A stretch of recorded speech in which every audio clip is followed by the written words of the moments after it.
You're listening live to Rightside Radio with Phil Williams. It's hard to go wrong when you're on the right side. Rightside Radio. Solid, conservative, and just plain right.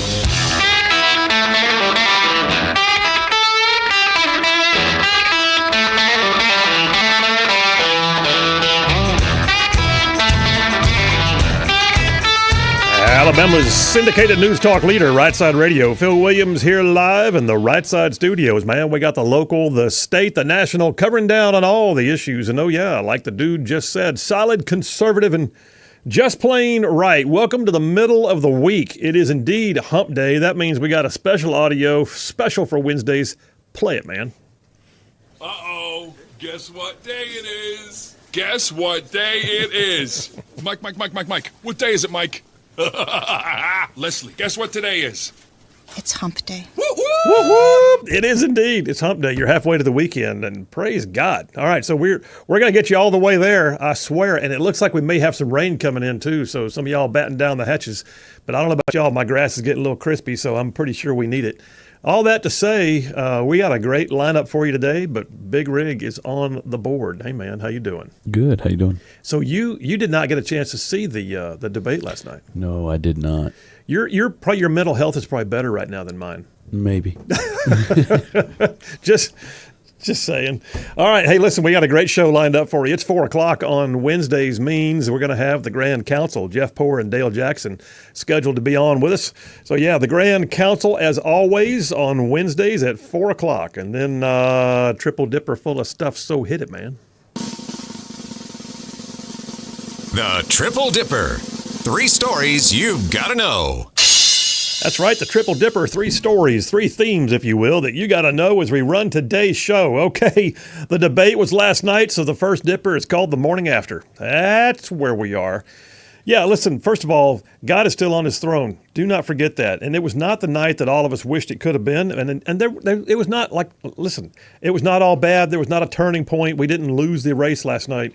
It was not what we wished it could have been, but we'll talk about it. The morning after, what is everybody saying? What were the highs and lows? And I'll get your feedback as well.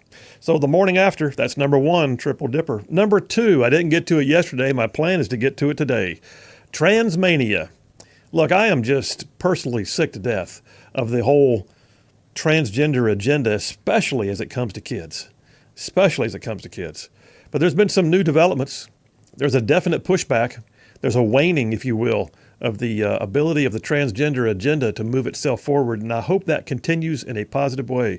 We'll talk about it. Number 2 on the Triple Dipper, Transmania.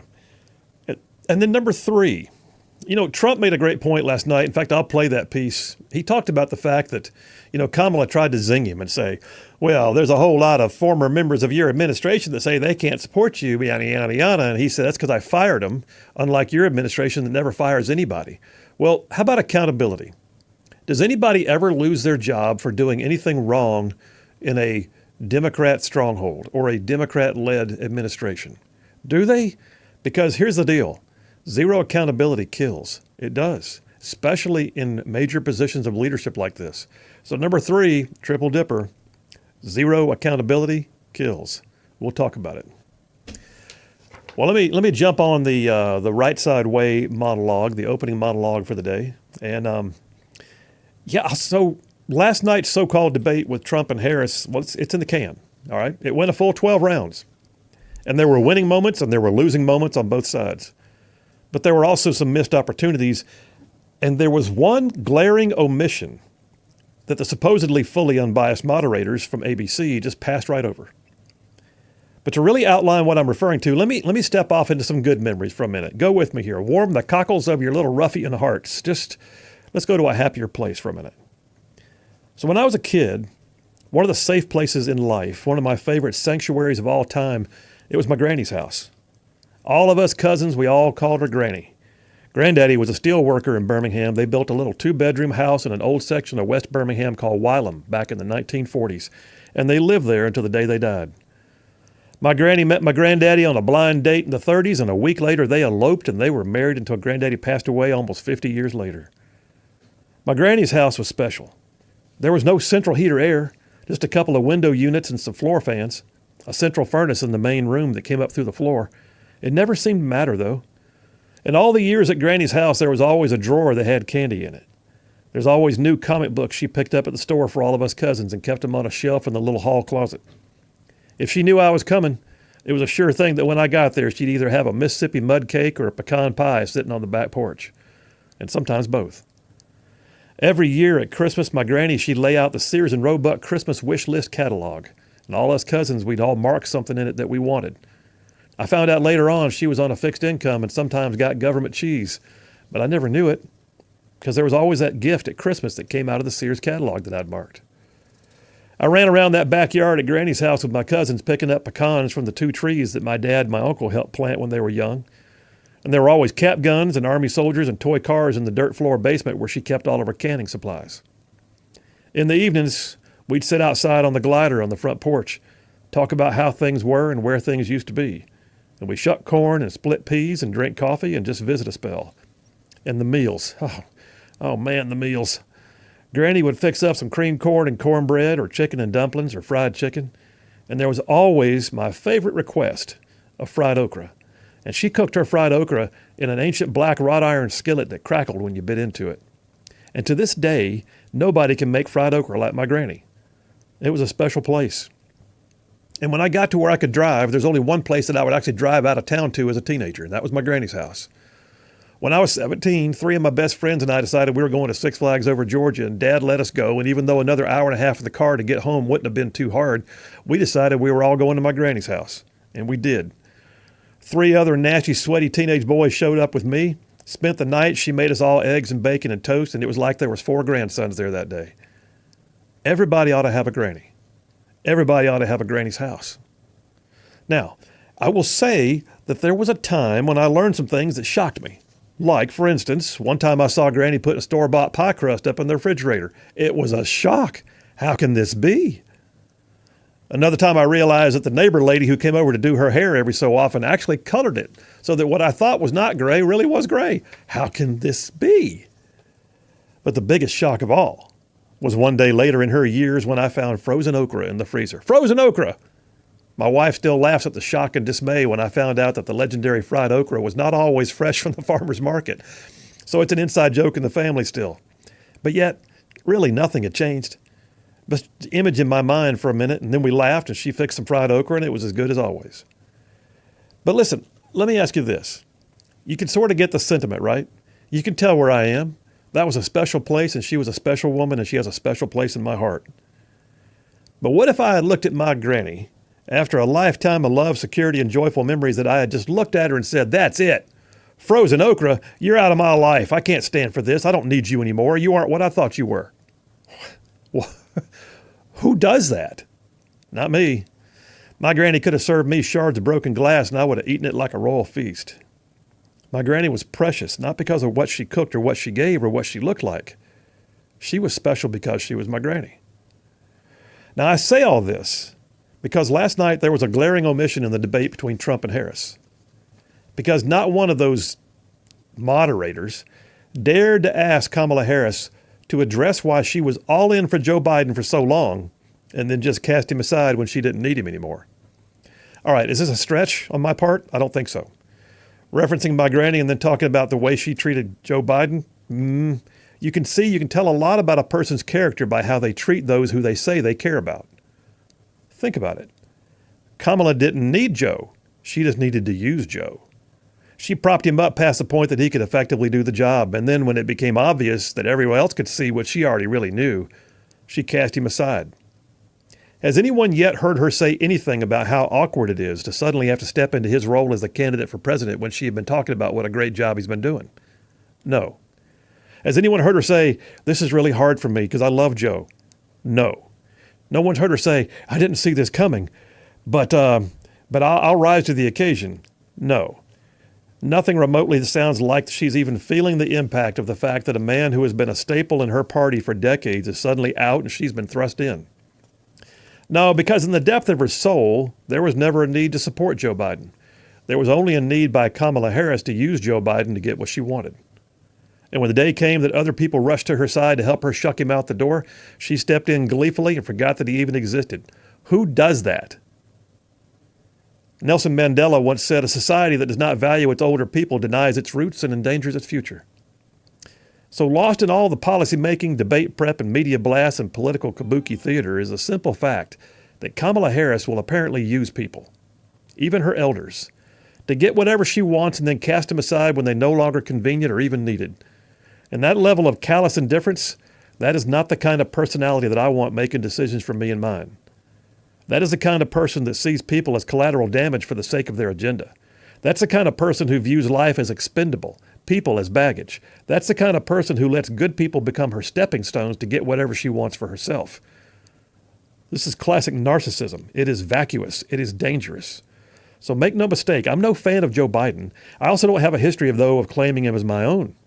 I've never pretended in public that he's my mentor. I've never then forgotten him or even cast him off when it became expedient to my own interest, but Kamala Harris, she has. And I guarantee you she'd do it to her granny too if she had one. So look, maybe the analogy of my granny's house is a stretch, I don't know. But my point is, if you love someone and claim to cherish their memory and value the time you had with them, and then you suddenly cast them aside when it suits you, well then in my opinion, you're a liar from the day one, and people mean nothing to you. And here she is, running for president. And that's a wrap for the Rightside Way. Yeah, I mean, there's the bottom line. I kept looking at it and I kept thinking, I even told Charlene, I said, I don't have any love for Joe Biden, but I'm starting to feel sorry for him. Can you imagine being treated like that in public? I mean, just cast off because you are no longer convenient. And that's what she's done. And that's the person now who wants to be in charge of decisions that affect us. It ain't right. Who does that? Phil Williams, Rightside Radio. Y'all stay tuned. We'll be right back.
And we are back. Phil Williams, Rightside Radio. Solid, conservative, and just plain right. Saving the world one soundbite at a time. All right, listen, I'm going to go ahead and say this right up front. All right, I guess I got two messages. One is, first of all, last night's debate. I'll clarify and I'll go into it in more detail when I get the dipper going. But last night's debate was not everything that I would have liked. I'm sure it wasn't for y'all that watched it. But you do not need to hang your hat on that debate. And that's not me downplaying it because, he's a conservative. He's trying to rescue the moment because Trump didn't do good. No, Trump did pretty good, actually. Trump had to debate three people. And I'll dig all into that later on. But here's the thing I want to say to y'all. As stressful as that is, as much as we all want badly, because this is the kind of audience I know y'all, and you're like me, you're kind of mentally and emotionally invested in the idea that we've got to make some changes. And you don't want to see anything take away from that moment. However, I will say this. Last night, well, here's my summary. Bottom line. Last night, if you went into last night's debate already loving Trump, you still love Trump, you just wish there had been more. If you went into last night's debates loving Kamala, then you're breathing a sigh of relief because she didn't screw up. And if you went into last night's debate hating the mainstream media, you probably hate them even more. So there's my quick summation of it. My point in saying all this is last night she's probably going to get a slight bump out of this, right? She probably is. But it does not mean that she has just pulled ahead, because it's rare that you see the effect of what we saw in June when Joe Biden just imploded on the stage. The debates usually tell some people, but they don't always swing. People still wind up voting their wallets. They wind up voting their emotions. They wind up voting their issues.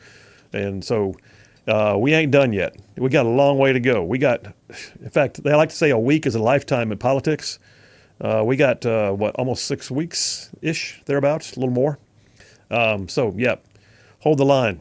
The text lines are open, 833-687-4448. That's 833-68-RIGHT. You can call it or text it. There's a number for both, 833-68-RIGHT. And here's the other thing. Today's 9/11. All right, so I want to make note of that right up front. Today is 9/11. I still remember where I was on the 9/11. I also remember the distinct sense of dismay I had at watching the effect of, or what was happening in Benghazi on 9/11 of 2012. So today's a day of remembrance for many people. And I will tell you too, 9/11, and I don't say this lightly, 9/11 had a dramatic impact on my life personally. I can still remember I was driving to work. There was a guy who needed a lift, so I was running to pick him up. I was driving in an old Jeep I had. Top was down. It was a beautiful, crisp September morning. And I went to pick him up at his house, and he came out to the front porch, and he said, "I think you need to come inside and see this." And I was like, "What's up?" So I went inside, and there was the first tower already smoldering. I had not seen it, but I had heard somebody while I was driving call into a local radio show. A friend of mine named Jay Holland had a morning show. And this friend of mine was on the air, and I was listening to it as I was driving to pick this guy up. And I had just heard somebody say, "Hey, Jay, I don't know what's happening, but I think you better check. Something about an airplane hit one of the towers in New York City." Well, I'm thinking a Cessna got out of line and hit a tower. Wow, that's crazy. No, it was Tower 1. And then when I got to the guy's house and we're standing there in his den, I'm looking at it and I said, "What's happened? Tell me what's going on." He was trying to fill me in. I remember watching live as the second tower got hit by another, airliner. And I remember thinking, holy cow, this is, and I looked at him first and I said, is this on playback or is that live? And he looked at me and goes, "It's live." And I said something to the effect of, "This is not an accident."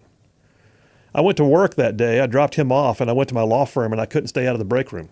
I stood there watching all day long, and I would always get mad at other workers who just stayed at their desk working like nothing was really happening. I remember being irritated with that. And then when the towers fell, that's when I thought, everything's going to be different.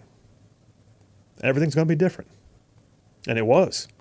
9/11 happened. We were at war, 30, 45 days later.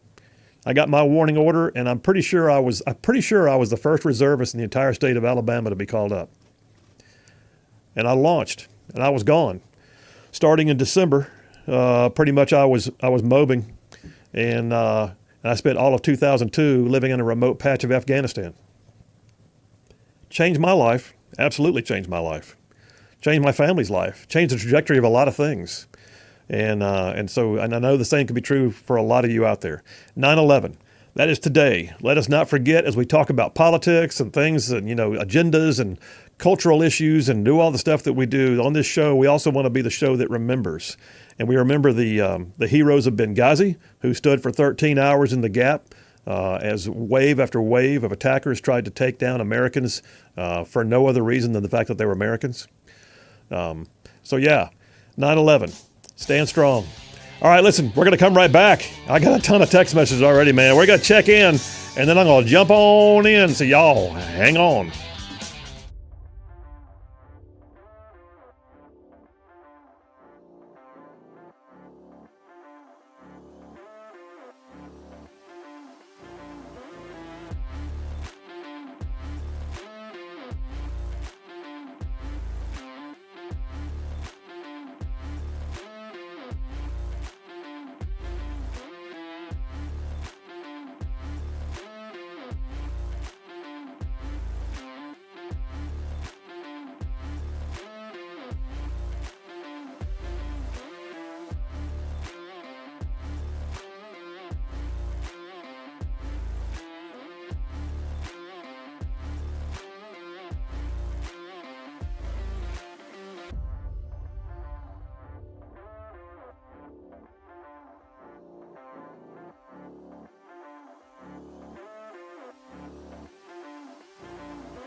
We are back. Phil Williams, Rightside Radio. Solid, conservative, and just plain right.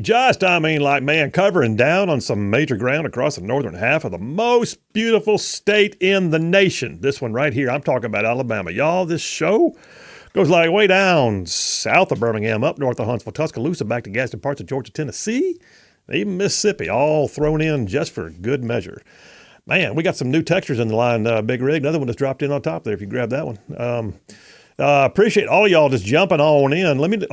Holy bomb, how do I get all these? Let's see. Wow. Okay, hold it. Scrolling down, find the beginning. I think you got your wish from yesterday. They filled up, didn't they? Mm-hmm. Chris from Huntsville says, our elder son, now Huntsville Utilities CEO, was working Hillsdale College. He had worked in New York City 2 weeks before. They had taken him to the Southern Tower Observation Lounge then, one of the last to see that view. Hard memories to shake. Says, may the souls of the righteous rest in peace. Chris, thank you for that. That's a beautiful text, man. Steve from Tennessee says, somebody ought to do a word count on the debate. Yeah, moderators combined for more words than hiding Harris, close to it at least. Yeah, Steve, I mean, it was really kind of sick. They just felt no need to have to press her. They felt no need to have to make her uncomfortable. And they certainly felt no need to fact check her. And yet if Trump said something they didn't like, well, Mr. President, I'm sure you understand that so-and-so and so-and-so. No, it's just, and that, I'll tell you this, before I get to my points on the dipper here in a minute and get some more text messages first. Listen, I remember one of the best I ever saw at this was Newt Gingrich. When Newt was running for president, he stood there in a debate and a question was asked of him and we began to answer it. The moderator interrupted him. And he literally stopped the moderator and said, you are not running for president. I'm paraphrasing slightly, but you are not running for president. Do not sit there and lecture me. You want my opinion? I'm going to give it to you. And I remember thinking, okay, that was leadership. I'll take that all day long. And that's what Trump's going to have to do. He doesn't have to look at him and say, you're insulting or you're an awful person, whatever. Just stop them in their tracks and say, is this what we're going to do the entire time? Although I'll be honest with you, I don't know why any Republican would ever have a mainstream media moderated debate ever again. Anyway, moving on. Dustin from Hazel Green sends me a meme. What you got there, Dustin? Can't see what it says. Something about Project 2025. I don't get it. Not is an effort by the Heritage Foundation. Well, I know that. Yeah, that's one of the things that Kamala was all about, that they didn't bother to correct, that he's never said he's for Project 2025. He didn't author it. It's not part of his campaign policy.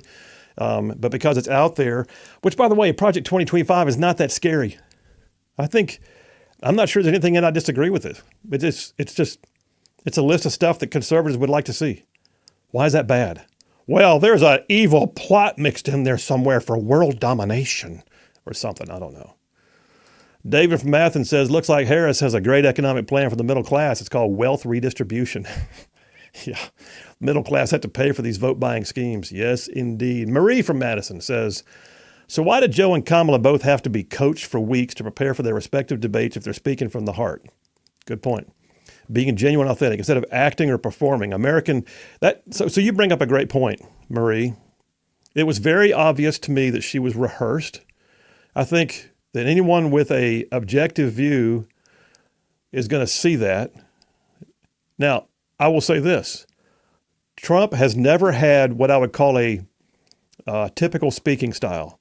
He has his own style of speaking. You know how he does, where he kind of has the little phraseology and the things and the half sentences and the perfectness and all the goodness and so he does that.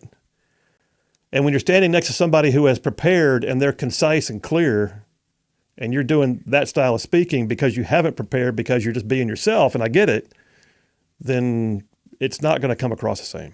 And that was, I think that was something that I was wishing for, is, my God, please just be clear. And there were times when he really was, and it was solid. Jim from Grove Oak says, no food jokes today.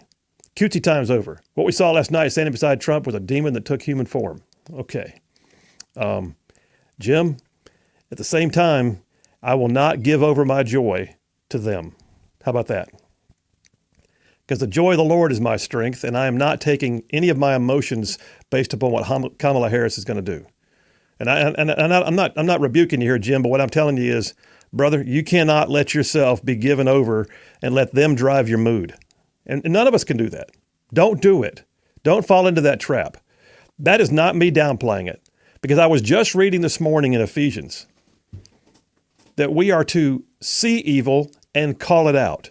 In fact, during the next break, I'm going to go pull that back up so I've got the actual verse, because there's some great different translations that talk about it. But literally, our job is my job, I know my calling is, my calling is to impact culture. That's why I'm here every day.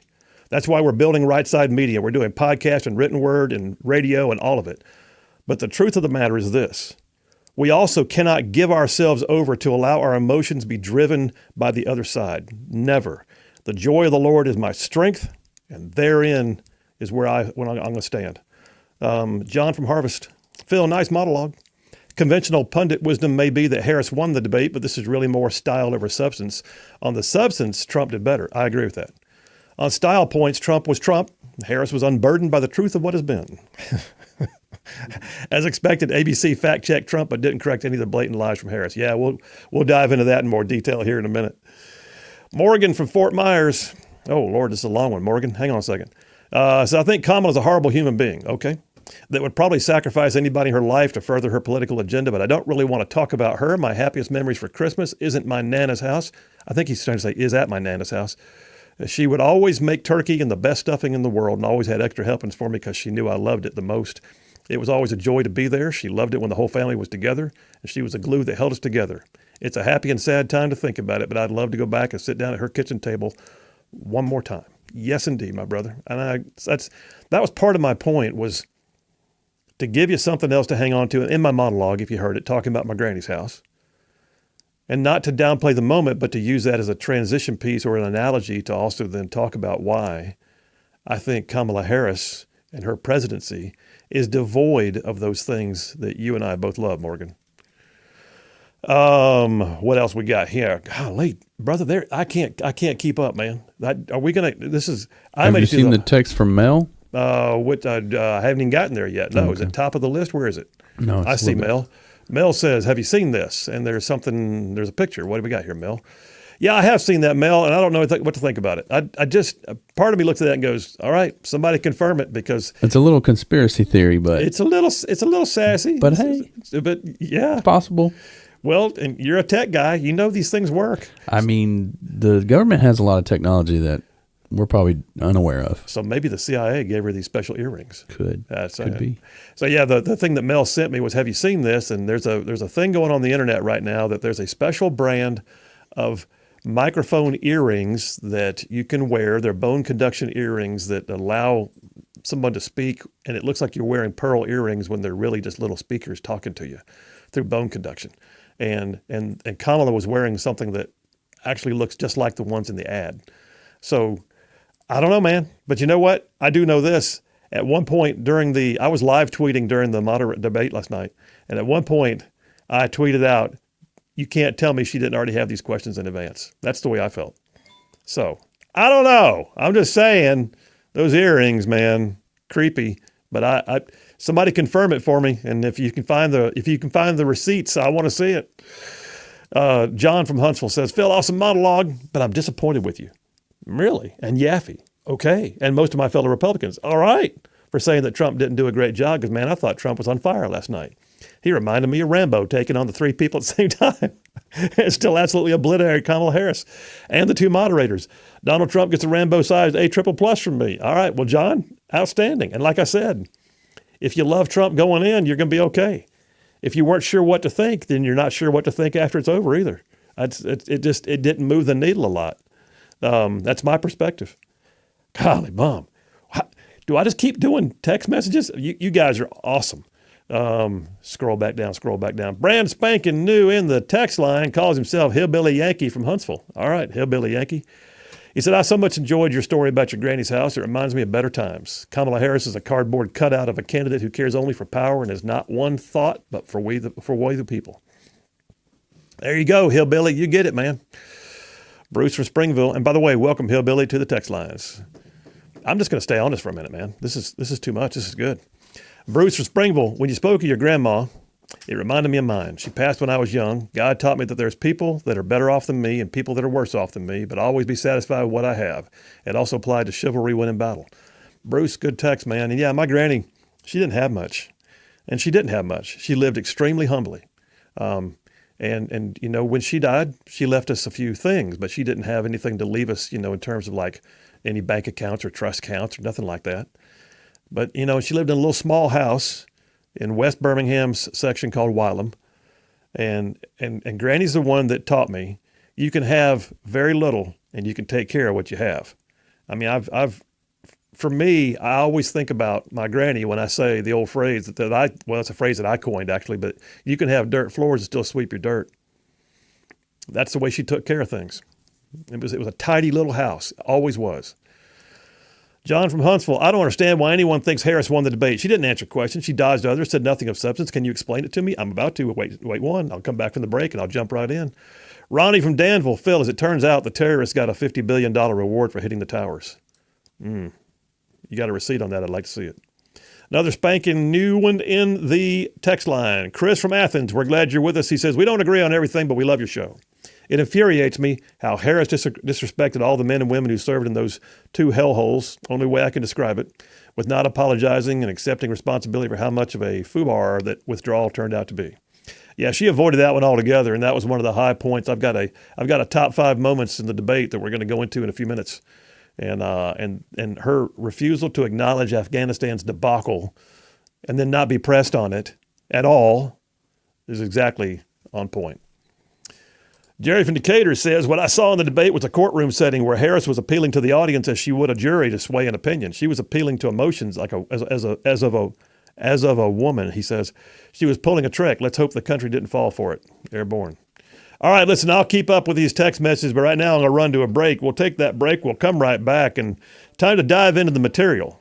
You guys keep texting or calling 833-68-RIGHT. I'll take your opinions and just weave them in as we go. Phil Williams, Rightside Radio.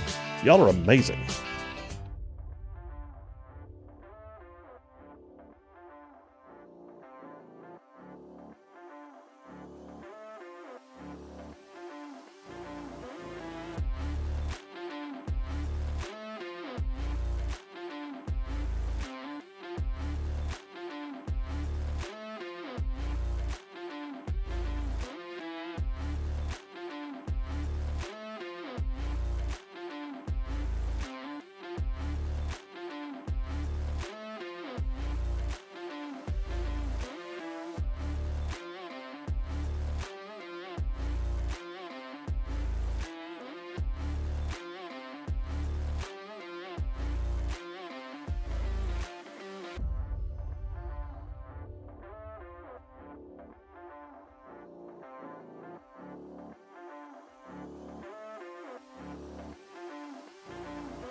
We are back. Phil Williams, Rightside Radio. Solid, conservative, and just plain right.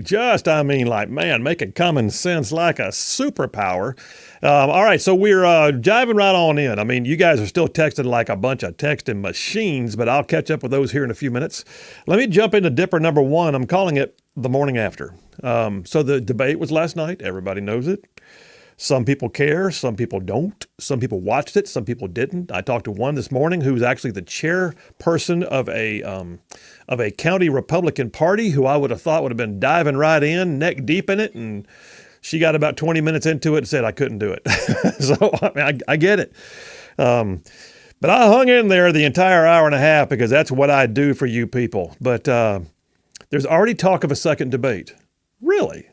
What's interesting is it's Kamala Harris's folks that want the second debate because she's feeling a little saucy right now, a little saucy, feeling like she got a little something out of last night, I guess. And granted, she held her own.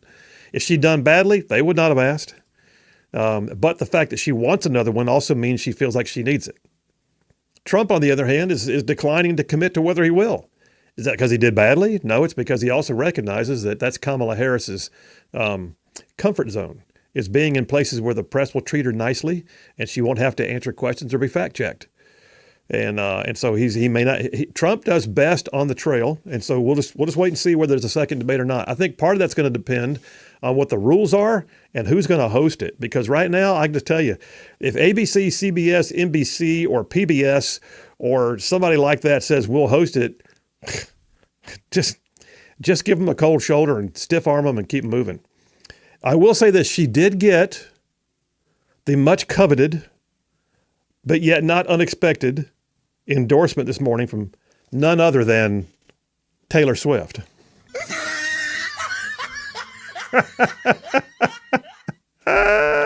You did good on that, Big Rig.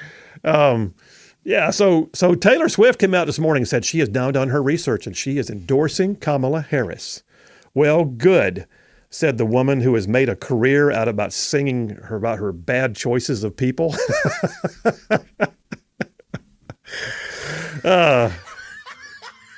Thank you. I get my own laugh track on that one. That was good. So the Swifties. Now listen, here's the thing. I know that there are people out there to whom it will matter that Taylor said we should vote for Kamala. If Taylor said so, then I got to do it because Taylor said so. I know there's people like that. There are. They exist. It's funny that you just said that. And they are allowed to vote. Because it's true. It's true. They are allowed to vote. It is their right. And if that is how they base their vote, I don't know what to tell you except that I hope one day they grow up and actually find a pair. But the truth is, Taylor Swift has now come out, and it's, like I said, it's no surprise because I think she endorsed Biden in the last election. Is that the swing vote? I don't think so. But let's do this. How much time have I got for the break now? I got about 3 minutes-ish. So let me play. I'm going to start with this. I'm going to play you what was Trump's closing comments. Audio track one, Big Rig, give me the thumbs up when you're ready on it. All right, so audio track one. This is actually Trump's closing comments that I think was the true message of the night, and he needs to stick with this. Go ahead. And policies like they have. I don't say her because she has no policy. Everything that she believed 3 years ago and 4 years ago is out the window. She's going to my philosophy now. In fact, I was going to send her a MAGA hat. She's gone to my philosophy. But if she ever got elected, she'd change it. And it will be the end of our country. She's a Marxist. Everybody knows she's a Marxist. Her father's a Marxist professor in economics, and he taught her well. But when you look at what she's done to our country, and when you look at these millions and millions of people that are pouring into our country monthly, where it's, I believe, 21 million people, not the 15 that people say, and I think it's a lot higher than the 21. That's bigger than New York State pouring in. And just look at what they're doing to our country. They're criminals. Many of these people coming in are criminals. And that's bad for our economy, too. You know, you mentioned before, we'll talk about immigration later. Well, bad immigration is the worst thing that can happen to our economy. They have, and she has, destroyed our country with policy that's insane. Almost policy that you'd say they have to hate our country. President Trump. All right, go ahead. The reality is that's the message over and over again. Now, Where he's going to have to be more specific, and I think he's going to have to dial in a little more, is to give examples. Like he'll say, I gave her the best economy. I gave her the very best economy. It was a perfect economy. Go ahead, please, and point out to the world that we were at 1.6% inflation when he left office. And within a year and a half, we were at 9% inflation, a 40-year high. Say it. The interest rates were in the 2s and 3s when he left office. They went up to over 7 on her watch within a year and a half. And, gas prices, yada. And she can try to say, well, the economy is on the upswing right now. Well, you know what? It had nowhere to go but up because it was in the tank. And how about this? Saying that you're doing better than the bad that you were doing is not a winning policy. That's like basically saying we're not as bad as we were bad yesterday, but you're also still not as good as you were when Trump left office. He's got to get that message dialed in and make it more specific, in my opinion. I think he's got to have, now Trump has a grasp of the facts. I have no doubt of that. I don't think he presented them as articulately as I would wish that he had. Now, in a minute when we come back from this break, I've got a piece here from Fox. It's the top 5 moments from last night's debate. The top 5. I will tell you this, 3 of them were good Trump, 2 of them were good Kamala. We'll break them down. Phil Williams, Rightside Radio. Y'all stay tuned. We'll be right back.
Alabama's syndicated news talk leader, Rightside Radio. Phil Williams here live in the Rightside studios. Man, we got the local, the state, the national, sometimes the international, and oh yeah, like the dude just said, solid, conservative, and just plain right. Welcome to hour number 2. I don't even know where hour number 1 went. It just left. It's just gone. We got a bunch of people texting. Let me grab a couple of those real quick so I try to stay current as I can. So brand spanking new in the text line did not even say who they are. Probably trying not to say who they are. Tell us who you are, where you're from. But this person apparently is not a Trump fan. Says, Pop got smoked. It was elder abuse. Okay. You know, it's funny you say that. So the lovely Charlene just sent me a text. Victor Davis Hanson, who is incredibly intellectual. I mean, the guy is as sharp as all get out. I mean, I feel like I should get continuing education credit whenever I read his stuff. But Victor Davis Hanson wrote a piece that said, if you read the script of last night, the transcript, it's obvious that Trump won because he was in command of the issues and not just glossing things. It's a presentation, though, that does make a difference. And I do think that Kamala Harris did a better job of presenting last night than Trump did. And Trump was obviously, he was getting under his skin. Now I will say this, he did not go true full-on combative. He did not get nuclear. And I can't imagine how you stand up there and have some of the things said about you and to you and done to you while you're on the stage without getting irritated. But he hung in there. But he began to look like he was grumpy Trump was coming up. I mean, it was grumpy Trump. But I don't blame him. Dave from Madison says, fact check the fact checkers. No doubt. They did a horrible job. So one of the big takeaways from last night is that Trump was debating 3 people. I don't recall, if there was one, somebody can point it out, but I don't recall there being a moment when Kamala Harris said something, some of which was so egregiously out of line and so egregiously false, like the kind of falsehood you look at and go, wow, do you feel good about yourself now? You just want to take a shower after she says it. Some of the things she said were so incredibly false, and yet they just let her say it and then moved on. Mr. Trump, you have 1 minute to respond. And he's looking at him like, okay. Meanwhile, Trump says something. If he said the sky was blue, now Mr. Trump, in some places the sky is not necessarily blue. That's the way it felt. Here's an example. Big Rig, I just sent you an audio clip. You got it already? Mm-hmm. You good, bro? All right. So this is not part of my original repertoire in the resourcing, but I just found it a little while ago and I want to play it. This is the kind of thing that we deal with. Trump accused her of wanting to take people's guns and violate the Second Amendment. I want you to hear, this is a mixed audio clip. It is her last night, followed by something she has already said previously. Play it. This business about taking everyone's guns away, Tim Walz and I are both gun owners. We're not taking anybody's guns away. So stop with the continuous lying about this stuff. I support buybacks, and it's something I'm so passionate about and so looking forward to being president to address. We've got to deal with this. How mandatory is your gun buyback program? It's mandatory. Stop with the continuous lying about this stuff. This business about taking Just listen. You don't have mandatory gun buybacks and say you're not taking people's guns away. Mandatory is a key word. The government says mandatory, guess what? That means compliance is expected or there's a penalty. And then, by the way, I'd like to know what gun she owns. Can somebody please fact check that? Probably a Nerf. She said she was excited about it. Oh, yes. Excited about being president so she can take care of that. Yes, it's exciting to think about violating someone's constitutional rights. It's exciting to have that much power in your hands. And I got news, mandatory gun buyback, you just watch the Supreme Court get involved in that one. All right, let me do this. I got a piece here. I mean, so far I've not even had to go to my resources, but let's do this one. Fox News has a piece called The Top 5 Moments from Trump-Harris Presidential Debate. Here's what, and I tweeted some of these exact same things last night during my live tweeting. I had a string that was like 37 tweets long, but we have Trump. The first one said and I already played it for you. When Trump said he wanted to send Harris a MAGA hat, I got to be honest, that was funny. That was a good moment. It was a good line. Use it over and over again, sir. Put it in all your broadcasts. Put it in all your ads. He said everything she believed 3 and 4 years ago is out the window. She's gone to my philosophy now. I was going to send her a MAGA hat. Anyway, that's just too funny. Number 2 on the top 5 list. Trump says he probably took a bullet to the head because of Biden-Harris rhetoric. And that was a great line, because he was responding to the fact that there were warnings from Harris about him being an authoritarian in his second term, because, yeah, he certainly destroyed the world in the first term, didn't he? January 6th is still scary. You know, all the things he'd done. And then he turns around and says, I'm not the one who weaponizes. This is the one that weaponized, pointing at her, not me. She weaponized. He said, I probably took a bullet to the head because of the things they say about me. That was a good line. That was a great line. I think he should have played it up more. Next one. This one goes to Harris's side.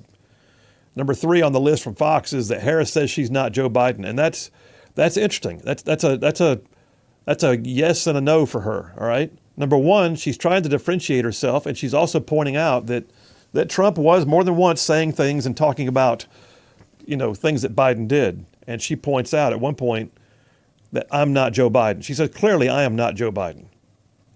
Okay. You're joined at the hip with him. You're the vice president. So this is one of those things that if you're paying attention, people who care are going to look at this and go, oh, lady, come on. So Trump says she's trying to get away from Biden. Harris responded by saying she's not Biden, adding she's certainly not Donald Trump. She says, what I do offer is a new generation of leadership for our country. Okay. You've also been in office for 3 years, and now you're talking about what you're going to do on day 1, even though you're actually still in office right now. Number 4, this one needs to be hammered more and more. Harris stood by the Afghanistan withdrawal. She refused to say that the Afghanistan withdrawal went badly. She was asked, and I thought it was one of the only times I saw a moderator ask her a question that was uncomfortable. Do you believe you bear any responsibility in the way that the withdrawal played out? Well, I will tell you, I agree with President Biden's decision to pull out of Afghanistan. 4 presidents said they would. Joe Biden did. Now, don't call that a pullout. That was a freaking retreat. That was a chaotic run for cover. That was an awful, and 13 U.S. service members died, and she didn't even address it. Number 5, this one go back to Trump's side. Trump used her line against her. I don't know if you remember this, but she was she's very condescending. She has a habit of talking down to people.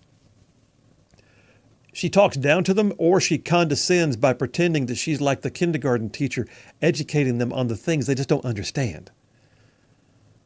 And so last night, with her mic turned off, she tried to sort of interject and say something, and Trump looked at her and did to her exactly what she had done to Mike Pence so incredibly rudely in the vice presidential campaign back in 2020. He said, wait a minute, I'm talking now, if you don't mind, please. Sound familiar, he said. Well, that's exactly what she did to Mike Pence, and she got a little bit of it handed to her last night. That's the top 5. I got a caller on the line right quick. I got about 2 minutes for the break. Let me grab, who's that? Wolverine Dan, what you doing, man? Hey, man, what's up, brother? You okay? I'm good, buddy. How about you? Very well, thank you. Talk about the debate last night. Well, it's almost like Barack Obama with a long-haired wig. And let me tell you why I say that. Well-spoken. I must say she was well-spoken. She was well-prepared. And a part of it, as you said, was a setup for the questions. And it's not a friendly TV station for conservatives, I would say. But she look it. She can talk all she wants. She did a good job. Now, I'll give you that, okay?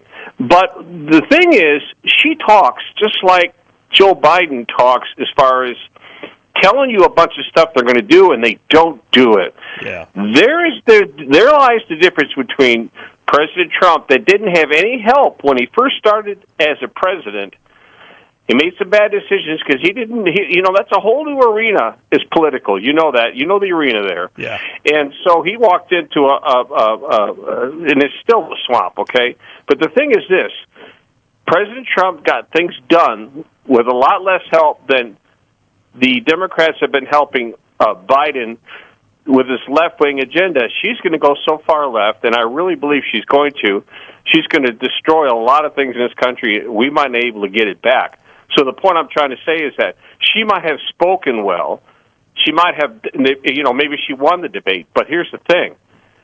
Facts are stubborn things. Yeah. So for almost the last 4 years, What have they done? What has Kamala Harris done along with her president? What have they done?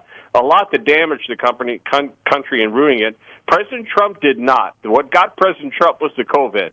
And that's a whole new story. I don't know how a virus comes out of a lab like that. That's a Frankenstein virus. How did it get out? Well, that's kind of suspicious to me. Okay, Phil.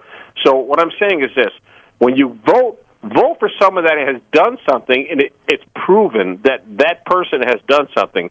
I don't think Kamala is going to do anything. I think it's a lot of talk, and she's well-spoken. I'll give her that much. But that speaking ain't going to help me in my pocketbook, or it's not going to help me be protected from an illegal immigrant that wants to kill me or rape my wife, or the border that is still letting them in, and all those resources that should go to our Americans that are homeless goes to these people that are illegal aliens that live in five-star hotels. So think about it. It's what the candidate has done and not what they're going to do. It's what their record stands on. Yeah, you're perfectly right. And listen, I'll be honest with you. One of the things that really came out of last night is a sound clip after sound clip after sound clip that they can use, like I did a minute ago, where I had an old clip of her saying one thing and her saying something totally different last night. And they need to side by side those things. Take last night and then break it down with what her previous statements have been and just run it on an endless loop for the next 56 days. True. Real quickly, true, Phil. But here's the thing. The uninformed voter that's more busy wants to be tweeting and wants to be famous on their cell phone don't really know what's going on, and they could care less. But they heard that speech, and it's won them over. But guess what? You vote her in, then what are you going to get? Let him eat cake. I agree with you, man. That's why we got work to do for 55 more days, brother. Just yes, no man. All right, we got to go. We're taking a break. I'm coming right back. I got a little more on this. Like I got one from the Daily Wire that talks about, and I agree with it, how the legacy media is spinning what happened in the debate. We'll just break that down. Phil Williams, Rightside Radio. Y'all stay tuned. We will be right back.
And we are back. Phil Williams, Rightside Radio, solid conservative and just plain right. Just pulling pins on truth grenades. It's the morning after. That's what we're talking about. This dipper, number one, is the morning after. We're breaking down the pieces of last night's debate, what we think about it, what is being said about it, what the outcome of it is.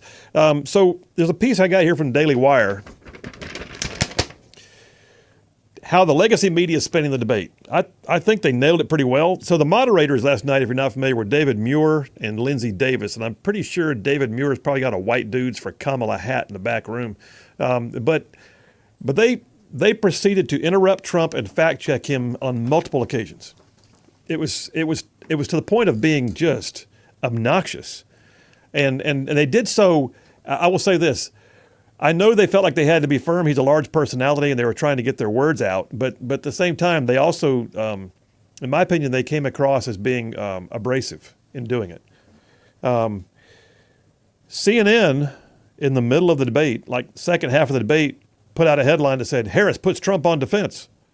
New York Times wrote a headline that said, Harris puts Trump on defense in fierce debate. I mean, the debate wasn't even over. They're already like, woo-woo, he's on defense, woo-woo.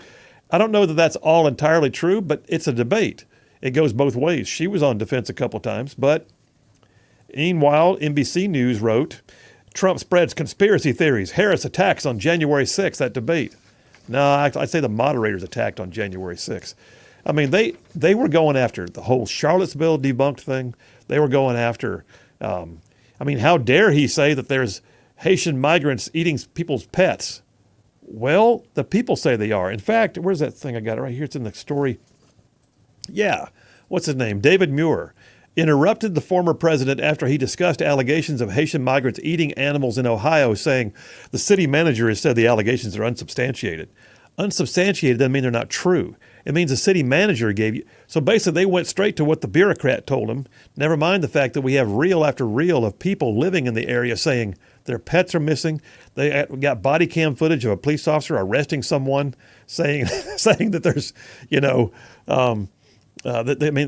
arresting the lady who's eating the cat in the driveway. I mean, the whole thing was just absolutely unbelievable. All that to say, the moderators became as much the story last night as the debaters. Now, what else is being said about it? One of the things that really came out, and it was, to me, of course, I'm extremely pro-life. They started asking Trump, "Are you going to sign a national abortion ban? Are you going to ban women's rights to choose?" And it's listen, they are such a cult of death that they can't do much without it. And Kamala wants to refer to it as reproductive health care. It is not reproductive health care. It is non-reproductive. It is designed to stop reproducing. But at one point, Trump said, Democrats, they are going for platforms that allow you to have, 7-month, 8-month, 9-month abortions on demand. At which point, just very quickly, almost like as a jab, and it wasn't even a correction. What's her name? Lindsey Davis, the moderator, says, there's no state in this country where it's legal to kill a baby after it's born. Now, Vice President Harris, yes, there is. You know whose state it is? Minnesota Governor Tim Walz, the guy running for vice president. Governor Tim Walz eliminated the legal obligation for doctors to have to provide life-saving care to a baby who survives an abortion attempt. That's a post-abortion abortion. Listen, the night was like that. Was there a clear winner? Was there?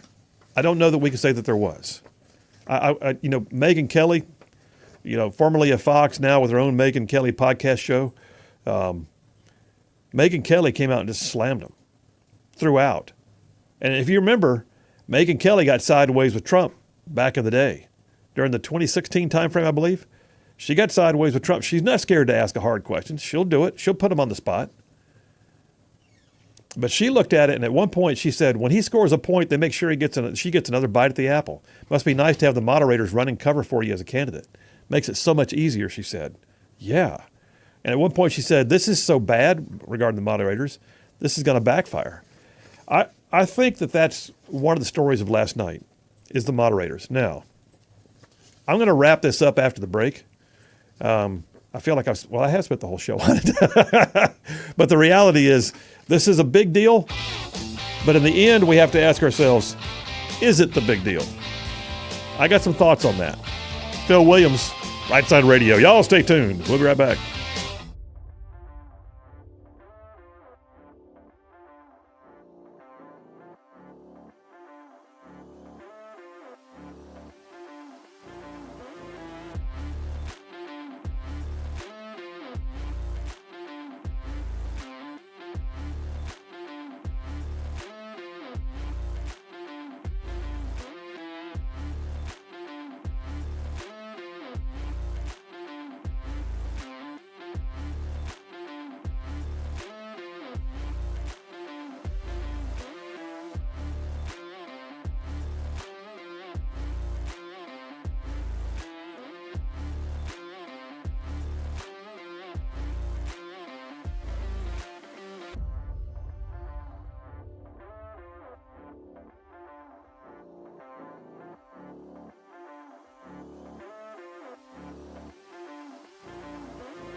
We are back. Phil Williams, Rightside Radio. Solid, conservative, and just plain right. Just covering down on some major ground across the northern half of the most beautiful state in the nation. This one. I'm talking about this one right here. I mean the one we're in, Alabama. Y'all, this show goes like way down south of Birmingham, up north of Huntsville, Tuscaloosa, back to Gadsden parts of Georgia, Tennessee, and even Mississippi all thrown in just for good measure. Hey, let me remind you guys. So one of our advertisers is Inspire Advisors. Inspire Advisors. Look, they are so cool and good at what they do. So Paul Breyer and his team at Inspire Advisors, they are experts at what is known as biblically responsible investing, BRI. It's real. And they can help you look at your portfolio, those of you who are doing all you can to set aside something for your retirement or your future. And they can help you look at it and say, you may be investing in some things that don't even align with your values. And they can help you with that BRI, which still grows to your bottom line. They'll help you grow it. But by golly, they can help you do something more than you'd ever dream possible by having things you're proud of in your portfolio. If you want to know more about this, Paul Breyer and his team at Inspire Advisors, they're willing to sit down with you for free. No fuss, no muss, no upsell, no catch. Just show you what they know, show you how it works, and show you what you might want to know about your own portfolio. Just go to their website, www.moneypatternwealth.com. That's moneypatternwealth.com. Or too easy, go to our website, rightsidemedia.org. Go to the Rightside Radio tab on sponsors and click on their logo. It takes you right to their website. Y'all, Inspire Advisors. Check them out. Please check them out. It is godly. It is conservative. It's like financial freedom. So check them out. Inspire Advisors. Let me do this. I tell you what, is he on the line already? Jeff Rowe from Indiana. What are you thinking, man? I'm thinking I'm on the wrong side of Nashville so far. I'll try to remedy that here in a little while. Oh, you'll get there. You'll get there. Just anyway. Did you watch the debate last night? Yes, I did. Oh, now. Tell me what you think. I was thinking Trump could have did a little bit better job if he'd have. Yeah. I mean, he should have, if you was a no information voter and you watched that debate last night, what you wouldn't know any more today than you did yesterday. No, that's exactly right. I didn't hear about no plans. I didn't hear about no nothing. Just a little bit of vague things and stuff, and you wouldn't have any idea what their. I want them to come out there and say, my plan is this, my plan is that, and I didn't hear none of that. So, yeah, and kind of disappointed. Yeah, it was. I will say too that while I know it was also his style, that Trump did not come across as prepared as she did. I mean, she was like she'd read a script. In fact, I so much so that I kept thinking she had to have had these questions in advance. I mean, you can anticipate what questions are going to be, but dadgum. But anyway, she was. I'll give her props for getting ready. She took the time to get ready, which also makes me wonder who's running the country right now, because I don't think Joe is. No, I wonder if they had a Kamala stand-in or something, maybe. Yeah, like Putin has stand-ins. It had to be something, because she should have been cackling last night when she got to these questions. She had one part where Trump said something and she actually giggled, and I've forgotten what it was. I forgot which topic it was. It may have been abortion. I don't remember, but she just giggled, and I thought that is just so wrong right now. But anyway, so let me ask you this. Here was my summary, and I'll say it again, man. If you loved Trump before you went in to that debate, you still love him, but you wish you had more. If you loved Kamala before you went into that debate, you're breathing a big sigh of relief because she didn't screw up. And if you hated the mainstream media before you went in that debate, you probably hate them more. Is that a good summary? Yeah, that's exact summary. I mean, the mainstream media, you might as well say, they might as well put the Democrat pins on their lapels and stuff, because, I mean, that's what they're there for. Yeah, I said earlier, what's his name? David Muir. I think he's wearing a white dudes for Kamala hat today.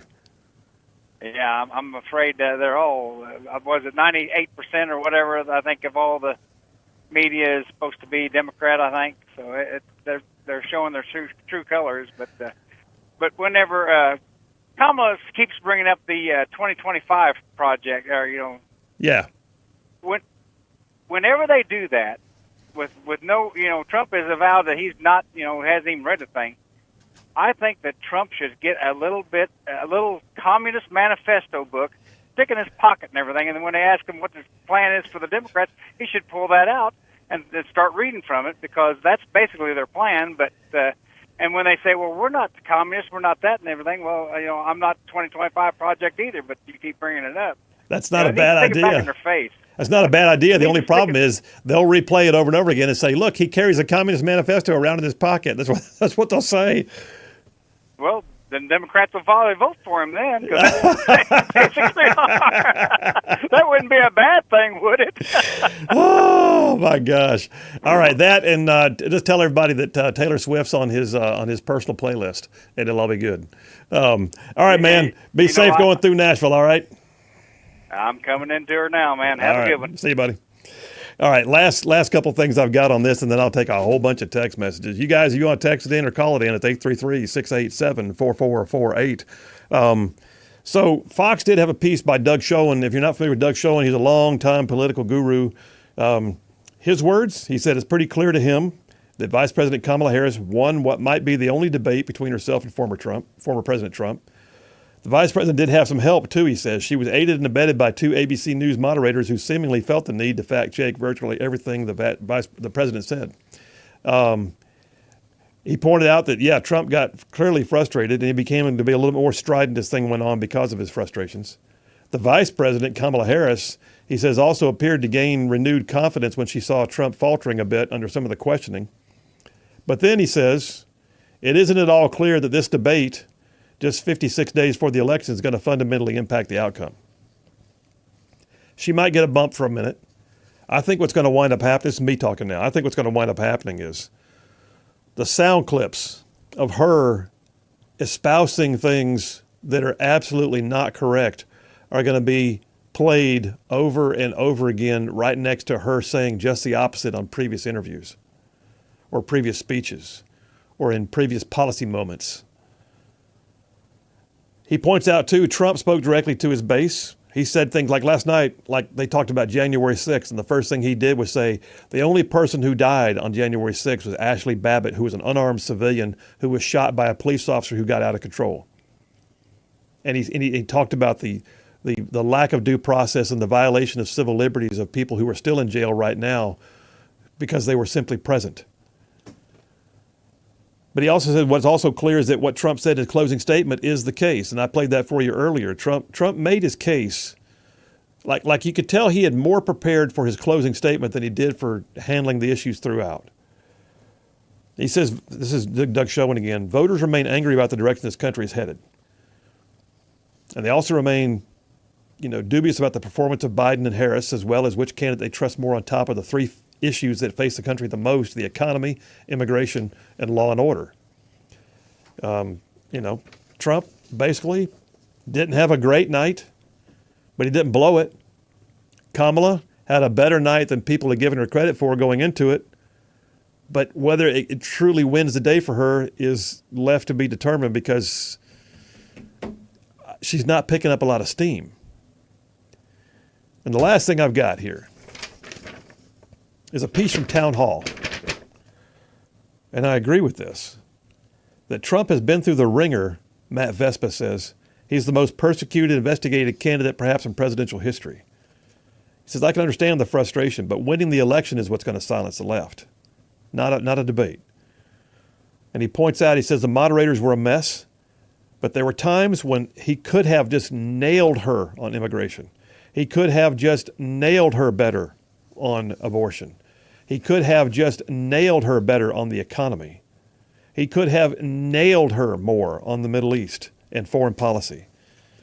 And yet he was kind of sloppy. And that's the point of this article, but I agree with it. He was kind of sloppy. Trump has his own style of speaking, but his own style of speaking sometimes gets in the way and appears sloppy by comparison to the person standing to his left who has polished her messaging and was ready for the pounce. He's got to do better.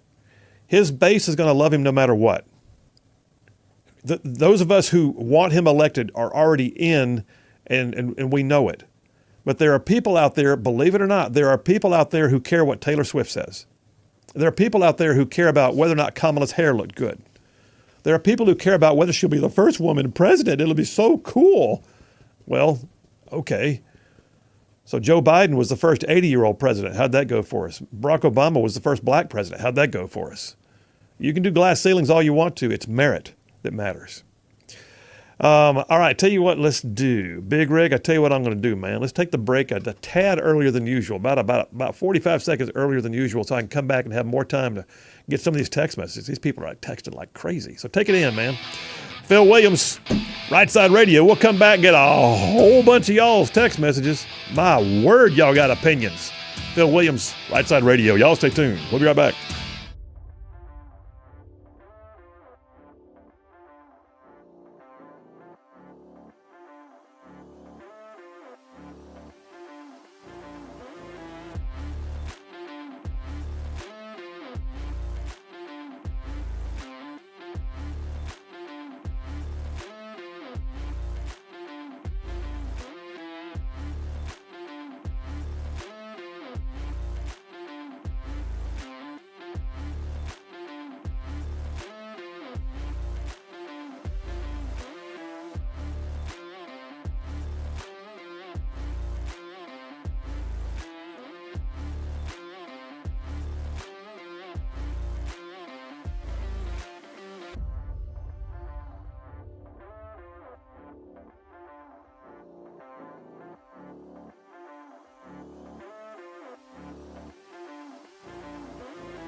We are back. Phil Williams, Rightside Radio. Solid, conservative, and just plain right.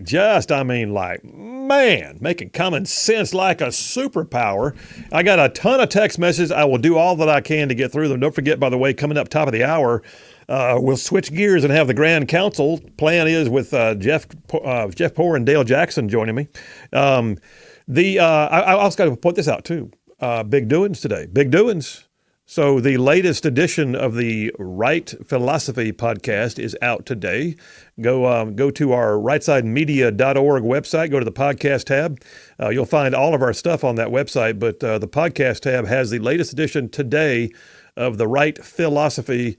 That's a video podcast that I do from my house, actually, in my study at home. All my man cave stuff hanging around me, but we're really proud of the production quality.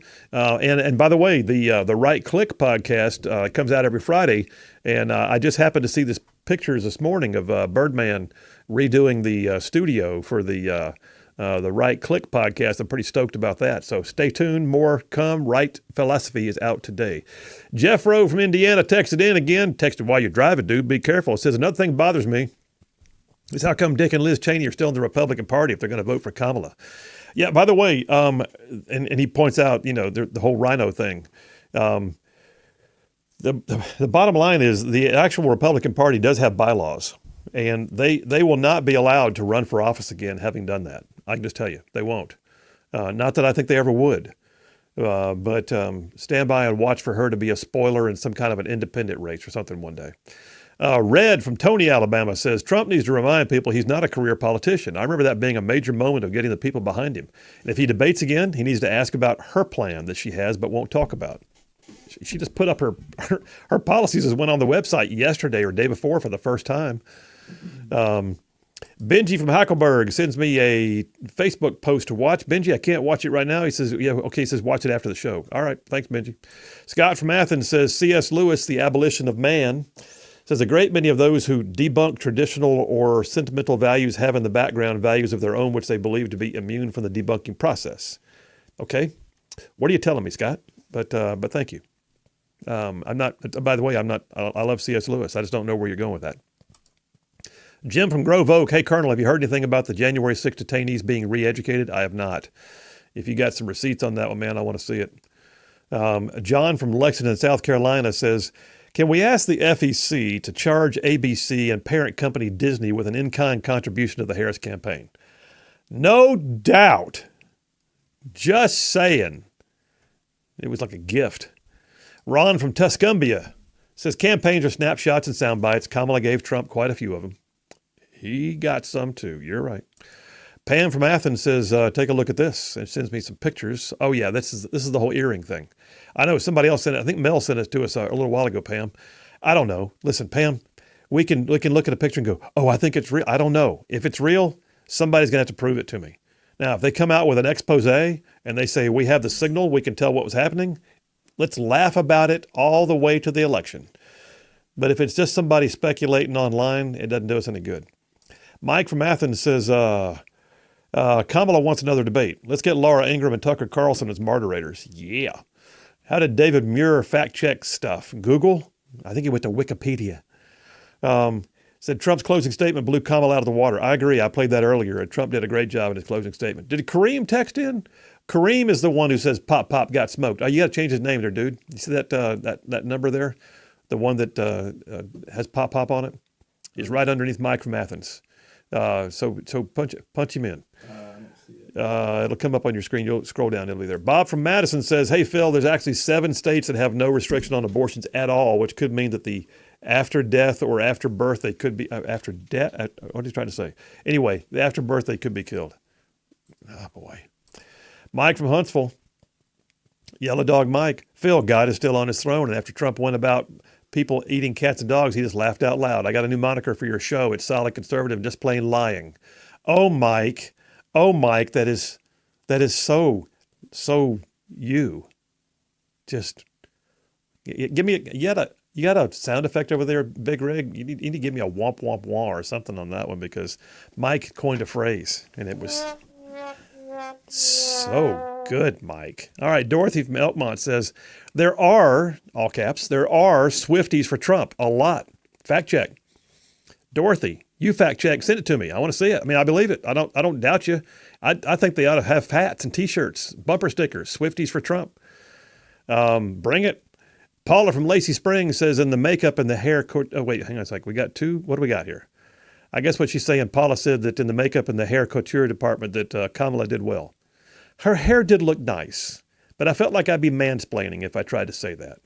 I'd be accused of misogyny. I will say this, whoever does Trump's hair has a job too, and they get it done. Ken from Harvest, CNN did a good job of hosting the debate. ABC did not. Yeah, CNN had the June one, and I'll be honest with you, CNN, whew, bless their hearts, they already knew that it was so bad that they didn't need to do anything. They needed to stay out of it, and they did. If you remember the Chris Wallace debate, went very badly a few years back. Says this year the sitting administration picked the networks and the moderators for debates. I hope in 4 years the sitting administration will pick Fox and have it moderated by Mark Levin. Woo! That would be good. Robert from Harvest is sending me the earring thing. Y'all, listen, stop sending me the earring thing. If it's real, we got to prove it. I can't look at somebody's picture of an earring and say, this is it, she's busted. No, it doesn't mean a thing until you can prove it. Right now, it's just a neat little idea that someone had on social media, and it means nada. Find me some receipts. Teresa for Town Creek. She has a water gun? Oh, Kamala Harris. She's got a water gun. No doubt. Super Soaker. That's Kamala. Sam from Anderson, Alabama says, how about a lie detector on both of them when they answer questions? Oh, boy. And then Misty from Blount County, who's brand spanking new in the text lines. We're glad you're there, Misty. She says, if people actually believe Kamala didn't have an earpiece with someone telling her what to say, they have fell off their rockers. She is not that quick-witted, ever. Said, in my personal opinion, women have no business running a church or the country. Wow, Misty, wow. Too many emotions to be president. She would take a question and either make it personal or put her fake emotions into it and make it personal. Okay, Misty, I'm not going to go with you there because I think that people like Condoleezza Rice and others did a pretty darn good job of doing stuff from the executive branch, but nonetheless, I don't think Kamala's fit for it. And with somebody talking in her ear, I want to know. I do think she had the questions in advance. There's that. Ed P. from Huntsville says, Phil, the pundits may have given the debate to Kamala, but undecided voters are still not sure. And I've seen that, and you're right. Listen, let me close this out. We're gonna. That's a whole bunch of the morning after right there. Here's the thing. I'll summarize it again. If in fact you went into that debate last night already liking Trump, then you just kind of came out of it wishing there was more, but you still liked him. If you went into that debate last night liking Kamala, then you took a big sigh of relief because she didn't screw up and she didn't have a big word salad. And if you went into that debate last night hating the mainstream media, you came out with more to hate because they ran amok last night. All right, look. Stay tuned. We're coming right back. The Grand Council, Jeff Poore, Dale Jackson, and little old me. Y'all stay tuned.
Alabama's syndicated news talk leader, Rightside Radio. Phil Williams here live in the Rightside studios. Man, we got the local, the state, the national, sometimes the international. And oh yeah, like the dude just said, solid, conservative, and just plain right. Welcome to hour number 3 on Hump Day. You know the deal. We start off the show playing the camel to get ourselves going on the middle of the week. And then at 4 o'clock on the same day every week, we do a thing we call the Grand Council, where I bring in 2 of my brethren in conservative talk radio, and we just ping each other with questions and see where the chips fall. So let me just go ahead and take a roll call now on the Grand Council from down yonder in Mobile, FM Talk 106.5, host of the Jeff Poor Show, and oh, by the way, the editor-in-chief for 1819 News, and he also writes for Breitbart and a whole bunch of other stuff, too. Jeff Poor, are you there? I am present. You are indeed. Thank you, sir. All right, and I believe on the phone with us right now from 770 AM 92.5 FM, host of the Dale Jackson Show, and a bunch of other stuff he claims to do, plus writing for Yellowhammer News. Oh, by the way, Dale Jackson, are you there? Yeah, all right, you are. Stand at ease. Okay, I pronounce a quorum. Big Rig, hit it. Assemble the Grand Council. Ba-da.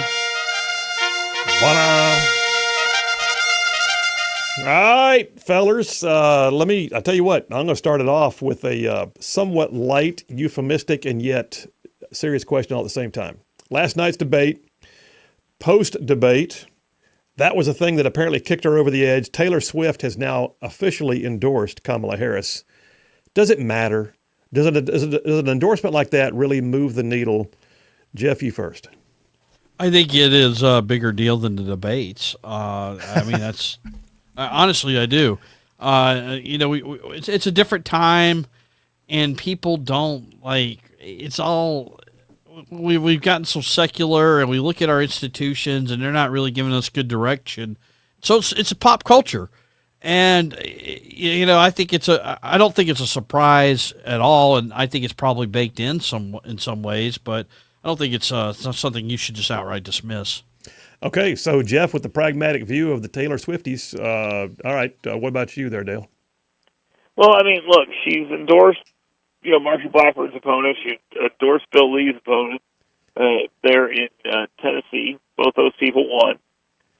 Does she motivate people who wouldn't vote to maybe go to the polls just because she said so? Maybe. I mean, if her whole argument is my audience is full of morons, I guess that's the case.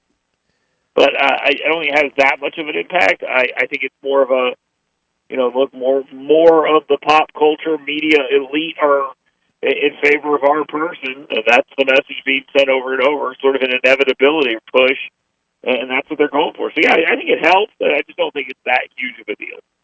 Yeah, it's going to be interesting. I think that it's a moderate deal. I'm putting it right smack in the middle in terms of its import in the big picture. I don't think it's going to drive a bunch of folks to the polls. I think there are some young skulls full of mush who are Swifties that will say, oh, Taylor said so, now we got to. But will they even remember what day Election Day is? I don't know. But then the other piece is it does draw fire because like Elon Musk is already trolling Taylor Swift today. So we'll just listen. We'll see. I think it matters a tad. But I don't think that it has the import of some of the other things going on in the campaign. All right, Jeff, what do you got? The accusation that in Springfield, Ohio, these Haitian migrants are eating people's pets. Yeah. Some of my friends in the conservative media think this is a total distraction, total mistake, and I'm kind of disagreeing here. And I don't. It feels very Swift boaty or almost, but as long as you stick to your guns in this narrative, a lot of people are going to believe this, and they're not going to. They're going to blame. Who are they going to blame? They're going to blame the Biden administration and by extension Kamala Harris. I don't think it's necessarily a dumb political move at all. What do y'all think? No, I agree with you completely on this one. I mean, I do not see this thing as being a non-issue. In fact, it's to the point of being insulting that we have citizens on the street who are saying we saw them taking ducks from the pond at the city park. We have a body cam footage of a police officer arresting a woman in the driveway saying, "Did you just eat their cat? And why did you do that?" And the woman just stares at him like she's in a complete trance. And so these things are real. And so by immediately poo-pooing the whole thing as being just silly, just a social media rumor, what you're doing is you're insulting real voters who are upset. and they're upset because something that is more than just egregious. This is like a heinous, almost like a spiritual thing. You got people eating your cat in the driveway. My God! And so I agree. I think this thing has legs. And I think you go ahead and get people to start speaking up and saying what they know. Dale. I don't think it's happening. If it's happening on a very small scale. But at the same time, I think it's kind of a funny thing to throw out there and say, look, this is the issue. You're importing the third world. You're going to get the third world. And that's exactly what you're doing. And I think that point should be made. It kind of reminds me of this whole situation where, like, is she black? Is she Jamaican? Is she Kenyan or whatever? And they're having that conversation. And J.D. Vance goes, look, all this does is speak to the fact that no one has any idea what she actually is or what she actually believes because she's such a phony. And the media comes out and says, no, nothing's happening. How dare you say such a thing? And tries to scold people into silence. And then I look at them and they go, there's reports right there.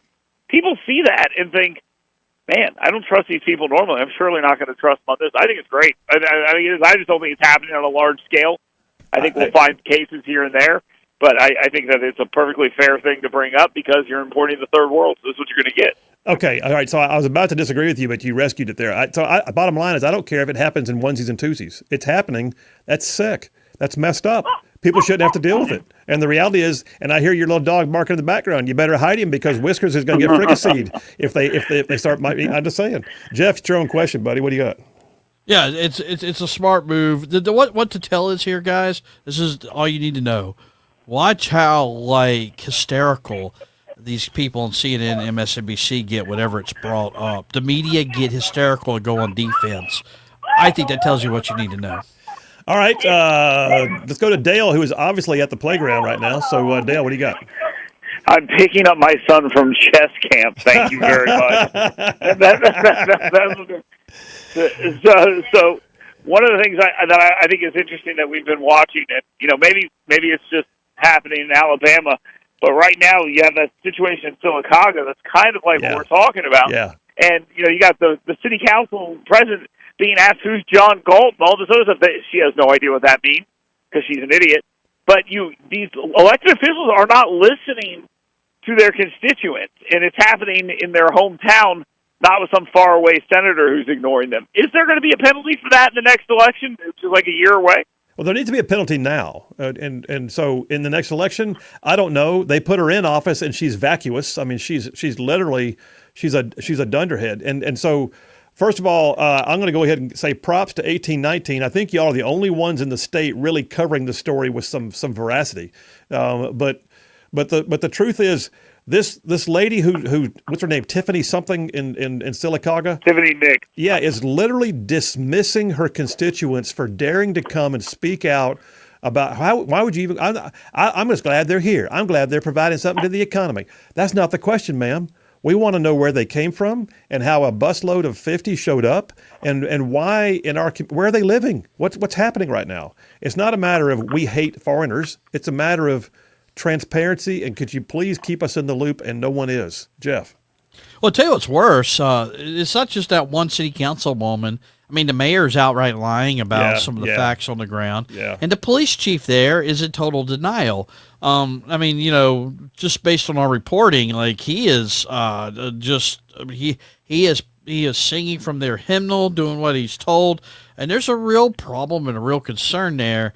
And I think you're right. I don't know the politics of Silicaga, Alabama. I mean, who knows where that goes?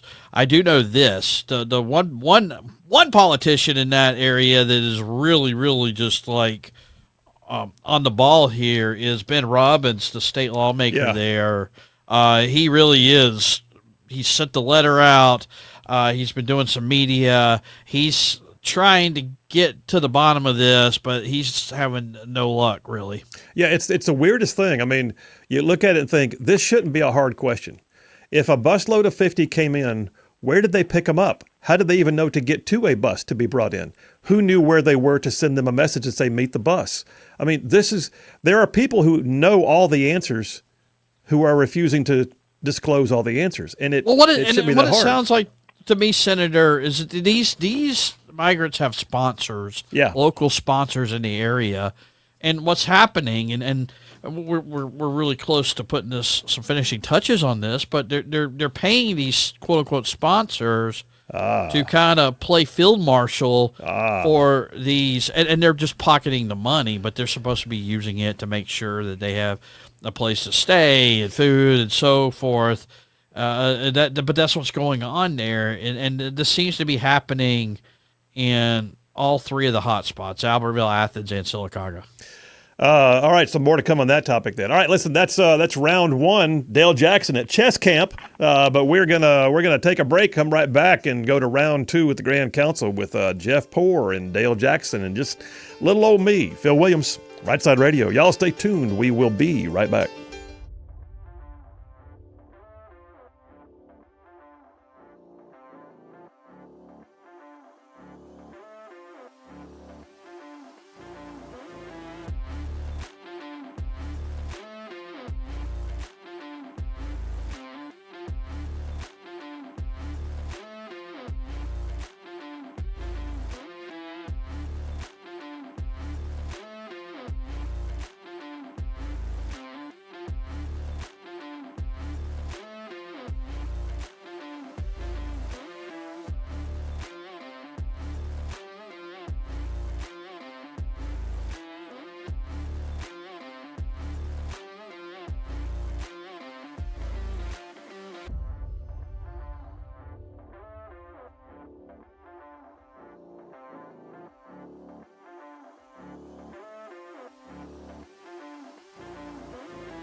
And we are back. Phil Williams, Rightside Radio. Solid conservative, just plain right. Just pulling the pins on some truth grenades. All right, we're going back to round 2 of the Grand Council. I was first in line, but I've got a question that I'm going to hold to last. I'm going to take a personal privilege there. And let me just go to Jeff. What you got for round 2? I guess the question is this, and I mean, you kind of caught me off guard here. To be honest, I had it right here. The Tyreek Hill stuff. Are y'all keeping up with that? Yeah. What is?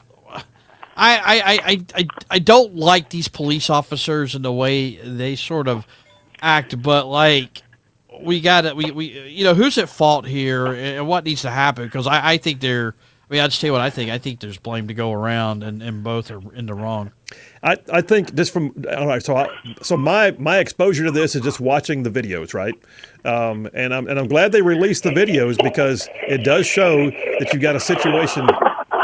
You've got a situation with the police officers asking him to comply and to step out of his vehicle. And what does he do? He rolls up the window and doesn't comply. And so at some point, you got to understand, I don't care what your predisposition is about police.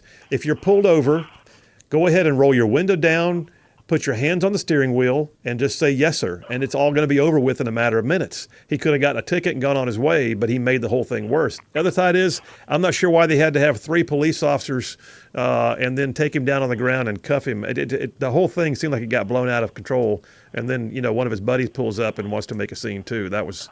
Anyway, it was a mess. Dale. I love what the cops did here. I completely disagree with all of this. I think they're 100% in the right. I'm glad the other cops were there to see all of this. This guy was being stupid from the very beginning. His friend showing up and trying to get involved, that's idiotic as well. The cops did nothing wrong. Give them awards and suspend this guy from the football team. He beat his wife. He beat a kid. He has a cold medicine-induced DUI situation he had before. The guy is a menace to society, and he is. If it's you, I, or Jeff, we're locked up and sitting in a jail right now, waiting to adjudicate this thing. We're not going off and playing our little game later. All right, your own question, Jeff. What are you thinking? I mean, it's an era of de-escalation. Look, you may very well be right in a perfect world, Dale, but I think for society's sake, for the perception's sake of just having general law and order and respect for the police, this is the police there got to take the high ground, and they did not. All right, next question, Dale. What do you got? All right, was Kamala Harris wearing earrings that were transmitting the data to her? I mean, why do we do this to ourselves? Why do we give CNN an opportunity to say conservatives online are suggesting that Kamala Harris is wearing fake earrings because she did so well? I heard it on both of my radio shows today. Stop, please. Does anyone believe this is actually real? I've had at least 5 listeners send me the pictures of the earrings, and so the bottom line is bring receipts. If you got receipts, bring them. If you got somebody who's got the audio that they intercepted on the signal being sent to the earrings, please play it for us. But otherwise, there's nothing here until it's here, because right now all you're doing is kind of making us look silly. So there's that. Now, is it possible? Sure, but I don't think that's what was going on here, Jeff. I'm okay with it. I'm okay. Conservatives do crazy things, but guys, so does the left online, and CNN's going to find something to amplify. But the problem is when they do that, it raises people's suspicion. Let them create their own clouds of doubt over their own candidate. What they ought to do is just kind of ignore it, I would think, but they're not going to, and that's the mistake they're making. I will say this: we had to endure Whoopi Goldberg or whoever it was, Rosie O'Donnell, saying that the melting point for the towers in 9/11 never got reached, and it was all a staged event. So there's stuff on both sides, if you know what I'm saying. Which leads me to my question with about 2 minutes left. Here's my only question. Today's 9/11. On a serious note, I remember where I was. Do you guys remember where you were when you heard about the towers being hit? Jeff, you first. Do we really have to do this? Yeah. I was waking up from a hangover. I don't remember where I was the night before, but I remember waking up from the hangover, trying to figure out what was going on. I used to drink a lot, guys, if you didn't know. And then I remember being really, really angry and like, how does this happen? Why aren't we going to war now? Why haven't they turned Afghanistan into glass? That's my story. It's not very glamorous or anything like that, but that's the truth. All right, so we had a moment there with Jeff. Dale, you remember where you were? Yeah, I was about 2 weeks out of the Army. I was in a class, I think, at the Manatee Technical Institute, I believe is what it was called at the time. I went home and then I watched TV for 2 weeks. And the cascading effects on my life probably brought me to this point right now because I thought the media was just, so wrong on how they handled a lot of the aftermath. Yeah. So that's where I'm at. So. Interesting. I think it changed a lot of lives, all of ours included, and Jeff is now sober. We love you. All right, there you go. Phil Williams, Rightside Radio. Jeff Poor from FM Talk 106.5. Dale Jackson from WVNN. That's Yellowhammer and 1819 News. Oh, by the way, and Phil Williams. We'll be right back.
We are back. Phil Williams, Rightside Radio. Solid, conservative, and just plain right. Covering down on some major ground across the northern half of the most beautiful state in the nation. This one right here, Alabama. Y'all, I'm talking about this show goes like way down south of Birmingham and up north of Huntsville and Tuscaloosa, back to Gadsden, parts of Georgia, Tennessee, and even Mississippi, all thrown in just for good measure.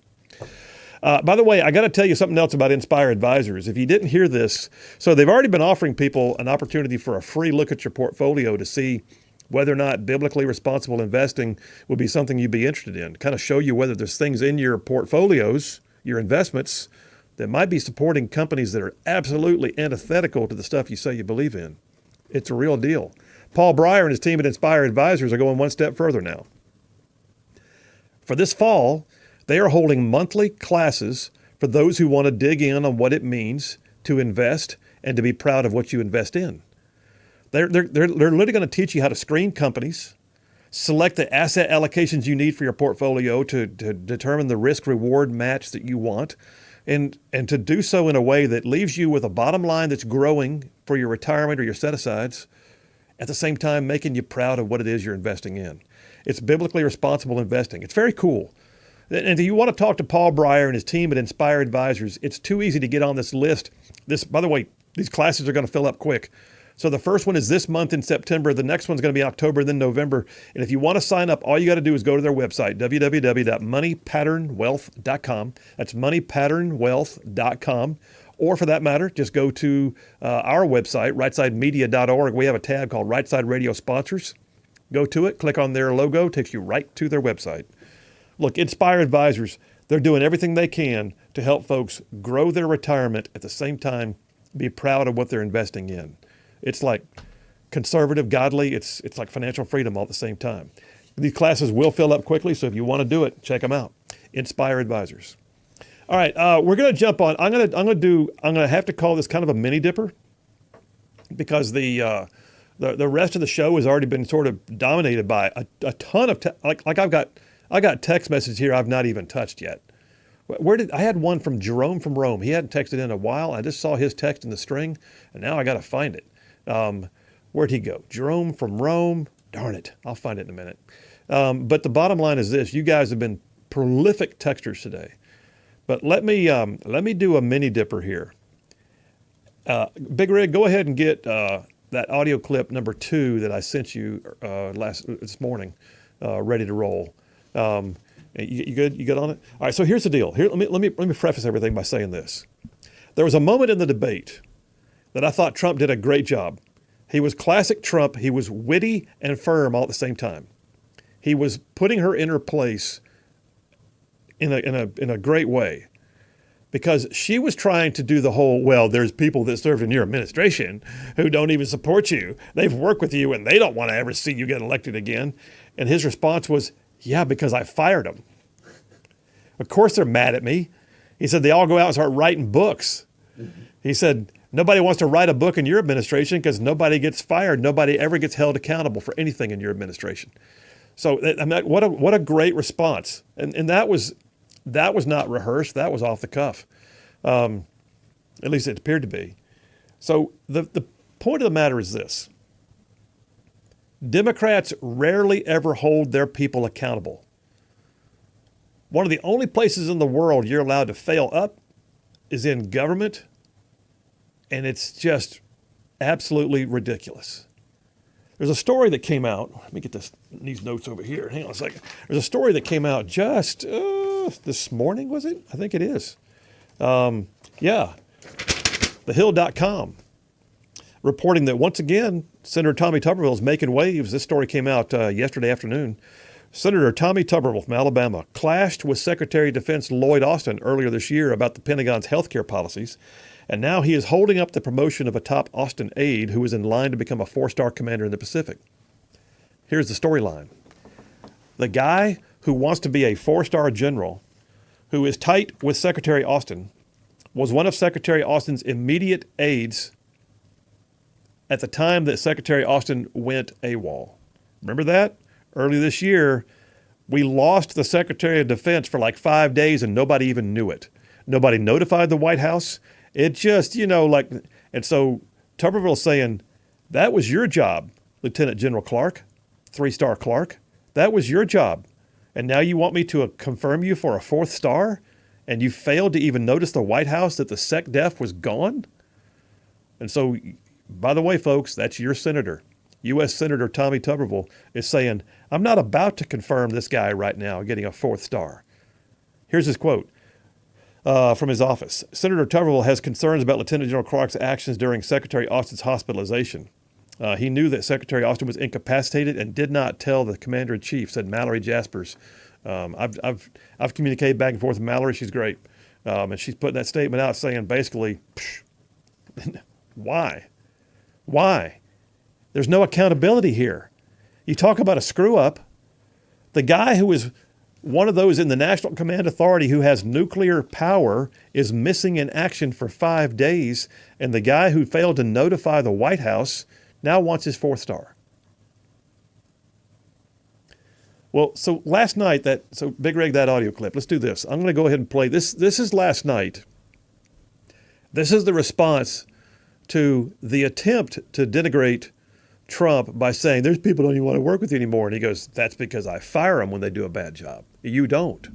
Go ahead and play it. You ready? Go ahead and play it. Different kind of a person. I fired most of those people. Not so graciously. They did bad things or a bad job. I fired them. They never fired one person. They didn't fire anybody having to do with Afghanistan and the Taliban and the 13 people whose were just killed, viciously and violently killed. And I got to know the parents and the family. They didn't fire. They should have fired all those generals, all those top people, because that was one of the most incompetently handled situations anybody has ever seen. So when somebody does a bad job, I fire him. And you take a guy like Esper. He was no good. I fired him. So he writes a book. Another one writes a book. Because with me, they can write books. With nobody else can they. But they have done such a poor job, and they never fire anybody. Look at the economy. Look at the inflation. They didn't fire any of their economists. They have the same people. That's a good way not to have books written about you. But just to finish, I got more votes than any Republican in history by far. It's hilarious. It is hilarious. But it's so spot on, though, isn't it? I did the best job firing them, basically. Yeah, and I love the part where he says they write books. I fire them, so they go write books. He said, you never fire anybody. That's a great way not to have a book written about you. Nobody else can write a book unless they're fired by me. But listen, accountability is important. It's a piece of life, first of all. It also tells us that there is some level of purification, all right? There is some measure of fixing the rights and the wrongs. I recognize that there are people who get fired unjustly. I do. I recognize that there are people who, lose their way and they have a bad mistake and then they get like trounced on for it. But I also recognize that what happens so often, especially in Democrat administrations, is people will hose a situation to the point that people die, and no one is ever held accountable. And zero accountability kills. It just does. You can't tell me otherwise. It's especially the situation. And by the way, he nailed it. That was one of his best opportunities yesterday to put the wood to her, and he did. And you could tell that she didn't know what to say to that. It was a moment where she didn't really have good response. She thought she was going to throw a zinger out there and get him off his game, and he came back pretty gamey. So yeah, zero accountability kills. Now I will say this. Here's a piece that's happening right here at home. I'm still digging into it. I'm catching up to it because I've been so focused on some of the stuff happening on the national level this week. But there's a story on 1819 News that came out yesterday afternoon. It's been developing over a few days. I've been tracking it mildly. But the Alabama Department of Veterans Affairs, the commissioner is Kent Davis. And Kent Davis has apparently gotten sideways with the governor. And Kent Davis has apparently gotten sideways with others in state government. I don't know Kent Davis. I don't have an opinion about his service. He's a retired Rear Admiral who is now serving as the Department of Veterans Affairs Commissioner for the state of Alabama. And the governor asked him to resign. And at first he said no, he wasn't going to. Then he had a meeting with her, and he has now tendered his resignation. Here's my point. At whatever level you're at, doesn't matter whether you're the city councilwoman who's blowing people off in Sylacauga, Alabama, because they're not meeting her standards, or whether you're the Department of Veterans Affairs Commissioner for the state of Alabama, or whether you're the 4-star general who presided over the debacle in Afghanistan. Accountability is a necessary function of life. What it also shows people is that A, you may be hard to work with, but B, you at least require of your people to meet a standard that you set for them because you're the boss. That's not heartless. That's life. The Harris administration is expected to be every bit of the coddling group that they were in the Biden-Harris administration. I have no reason to believe that anybody like Pete Buttigieg or any of the others would ever be held accountable for doing a horrible, horrible job. Pete Buttigieg, you were given billions of dollars to do what you said was so necessary to put charging stations all along the highways and byways of America. How many did you build in 3 years with the billions of dollars? 7. Well, why are you still in the job? And, oh, by the way, he took 3 months of, paternity leave when he and his partner adopted a child. How about Energy Secretary Granholm? You just hosed Alabama's energy sector. We are now depleted in our strategic oil reserves. We are now looking at gas prices being unlike what they were before they got elected, and we are energy dependent. Why are you still in the job? Mark Milley was allowed to retire, never said a word about how badly Afghanistan went. General Milley, no accountability. All I'm saying is this: zero accountability kills. All right, I got time for a quick phone call. I just realized Brian from Huntsville's on. Hey, Brian, how you doing, buddy? Doing okay, but I liked what Trump said about firing last night, and the general not getting that because he's in charge of a lot of people below him. Like, let's go back to Verdolf, who voluntarily left his post. Oh yeah, Bo Verdolf, and was taken away, and then he, while in captivity, so to say, got added 2 ranks to.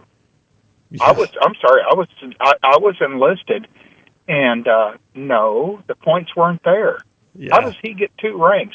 Well, he's taken away, and how does somebody higher than him let that happen? It's a mess, man. That's my whine of the day, sir. Yeah, good enough. Appreciate you, man.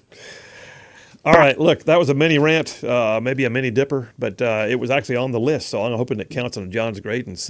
But all said and done, zero accountability, y'all.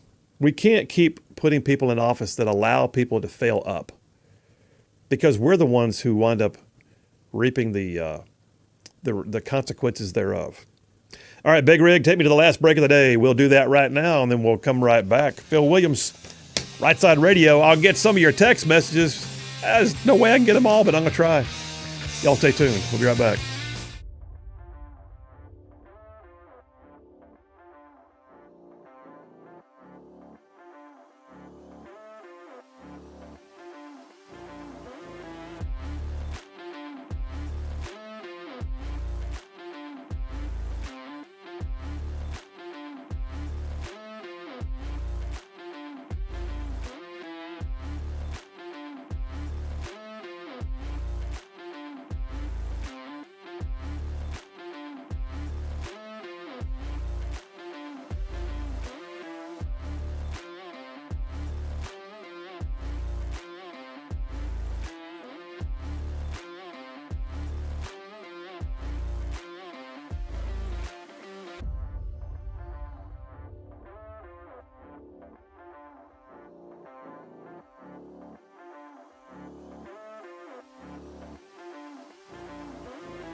We are back. Phil Williams, Rightside Radio. Solid, conservative, and just plain right. What a great show. You guys are a great audience. You've made this thing so smooth today. I mean, we have just blazed right on through the material. It is some more kind of something when I see this level of participation. That means you guys are jazzed up. I will say this. Jeff Poor just got a C- from John's grades. That's what I'm laughing at right now. Wow. He got a C-, and I got a B-. Yeah.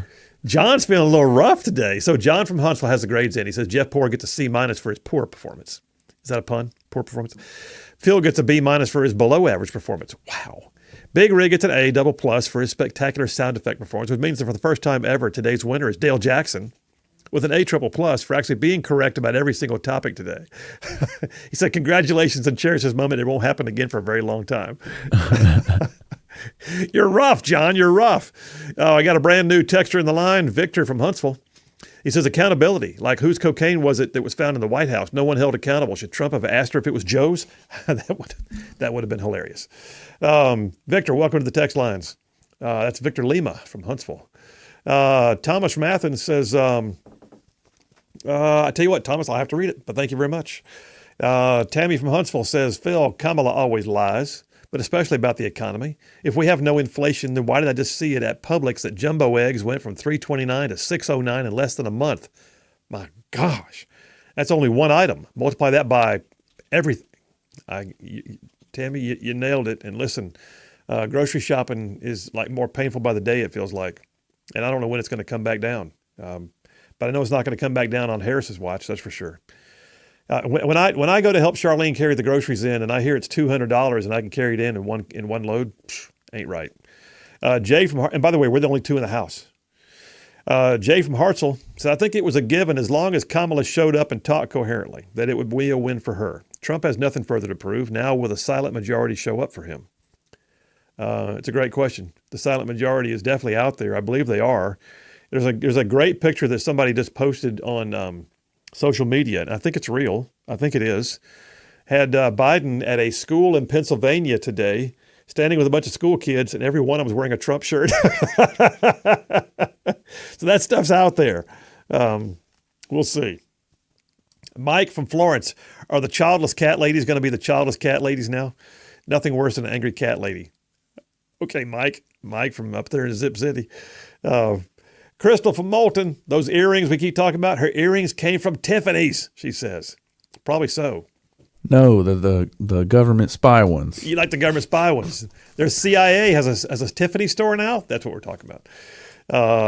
Andrew from Tony sends me a meme, has a little picture of a kitten, says, don't snack on me. Nice. Jim from Grove Oak, worried about Haitians practicing voodoo. It's real. They do. I don't know how many of them. I don't know what the percentage is. But I do know that voodoo is definitely on the island. And Haiti's a mess right now, by the way. It really is. It's a failed state. I'm being serious when I say that. It is an absolute mess. David from Huntsville says, I don't like the double screen showing both of them as one is speaking. Harris's constant condescending scowl looking towards Trump as he was speaking was very planned and purposeful. She stared him down, spoke over him, even as her mic was muted. No class acting that way towards a former president. Yeah, you know what, though? I like the split screen because we get to see who she is and what she's like. She may be muted, but she can't hide her face. Graham from Meridianville. Margaret Thatcher was a woman, and she was a pretty darn good world leader. Graham, perfect example, and one of my favorite leaders, by the way. One of my favorites of all time.